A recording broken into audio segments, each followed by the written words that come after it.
நீங்கள் பார்த்துக் கொண்டிருப்பது 24 நியூஸ் தமிழ். திண்டுக்கல் மாவட்டம் நத்தம் அருகே போதையில் பழக்கடையில் நுழைந்து அடித்து நொறுக்கி ஊழியர்களிடமிருந்து பணத்தை திருடிச் சென்ற போதை இளைஞர்கள். திண்டுக்கல் மாவட்டம் நத்தம் அருகே கோபால்பட்டியில் IOC வங்கி எதிரே போதையில் வந்த இளைஞர்கள் பழக்கடையில் இலவசமாக பழம் கேட்டு கடை ஊழியர்களை சரமாரியாக தாக்கி கடையை சேதப்படுத்தி சென்ற போதை இளைஞர்களை சானார்பட்டி போலீசார் தேடி வருகின்றனர். கோபால்பட்டி IOC வங்கி அருகே தண்டபாணி என்பவர் பழக்கடை நடத்தி வருகிறார். அந்த பழக்கடைக்கு போதையில் வந்த வேம்பார்பட்டியை சேர்ந்த கண்ணன் வயது 23, நிதிஷ் துரை வயது 25, முபாரக் அலி வயது 24, செல்வின் கிஷோர் வயது 22, முகமது ஃபாரூக் வயது 21, அபுபக்கர் சித்திக் வயது 25 ஆகியோர் பழக்கடையில் வந்து இலவசமாக பழம் கொடுக்குமாறு கேட்டுள்ளனர்.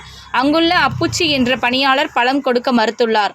இதனால் ஆத்திரமடைந்த போதை ஆசாமி இளைஞர்கள் கடையில் பணிபுரிந்த அப்புச்சி மற்றும் பூமி என்கின்ற அண்ணாதுரை உள்ளிட்டவர்களை சரமாரியாக தாக்க துவங்கினர். மேலும் கடையில் உள்ள பழங்களை கீழே கொட்டி அராஜகத்தில் ஈடுபட்டனர். இதில் பழக்கடை ஊழியர்கள் அப்புச்சி மற்றும் பூமிநாதன் உள்ளிட்டோர் பலத்த காயமடைந்தனர்.